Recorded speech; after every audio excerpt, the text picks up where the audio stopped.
Halo, salam dan bahagia. Saya Aci Irani, calon guru penggerak Angkatan 8 Kabupaten Grobogan. Berikut saya akan memaparkan tentang kesimpulan dan refleksi setelah saya mempelajari modul 1.1. Kerangka pembelajaran yang dipelajari di modul 1.1 adalah: pertama, pendidikan sebagai tempat persemaian benih-benih kebudayaan dalam masyarakat. Hal ini dapat dijadikan pedoman dalam menciptakan manusia yang beradab, maka salah satu kuncinya melalui pendidikan. Yang kedua, berkaitan dengan dasar-dasar pendidikan yang menuntun, di mana beliau menjelaskan bahwa tujuan pendidikan adalah menuntun segala kodrat yang ada pada anak, agar dapat mencapai keselamatan dan kebahagiaan setinggi-tingginya, baik sebagai manusia maupun sebagai anggota masyarakat. Yang ketiga, kodrat alam dan kodrat zaman yang mengiringi kehidupan anak-anak. Artinya, pendidikan yang diberikan menyesuaikan dengan kondisi lingkungan atau potensi dan mengikuti perkembangan zaman. Yang keempat, pengembangan karakter atau budi pekerti. Menurut beliau, pendidikan harus seimbang antara cipta, rasa, dan karsa. Pengembangan karakter atau budi pekerti ini tidak dapat tercipta begitu saja. Harus melalui pembiasaan-pembiasaan, baik di lingkungan sekolah, keluarga, maupun lingkungan masyarakat. Berdasarkan filosofi pembelajaran tersebut, dapat disimpulkan bahwa dalam menuntun agar pendidikan selalu memperhatikan kodrat alam dan kodrat zaman, kemerdekaan belajar, kemanusiaan, kebudayaan, dan budi pekerti. Semua ini tujuannya yaitu agar anak dapat mencapai keselamatan dan kebahagiaan yang setinggi-tingginya, baik sebagai manusia maupun sebagai anggota masyarakat.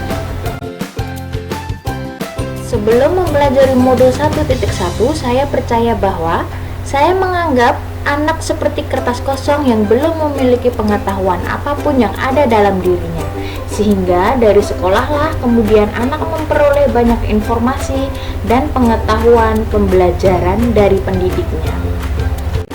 Kedua, saya percaya bahwa guru adalah informasi utama dan pusat proses pembelajaran, di mana di sebuah kelas itu memerlukan peran pendidik sepenuhnya yang dominan dan mampu memimpin jalannya pembelajaran.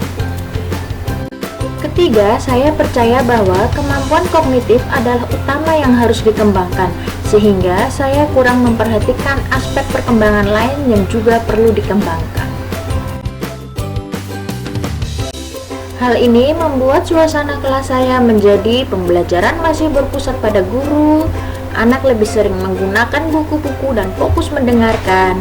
Pembelajaran mengutamakan membaca, menulis, dan berhitung atau kepentingan kognitif, serta anak terlihat tidak bersemangat dan kelihatan bosan. Setelah mempelajari modul 1.1 tentang pemikiran Ki Hajar Dewantara, saya menyadari bahwa apa yang saya pikirkan dan saya lakukan belum tepat. Setelah mempelajari modul 1.1, saya melakukan perubahan pemikiran.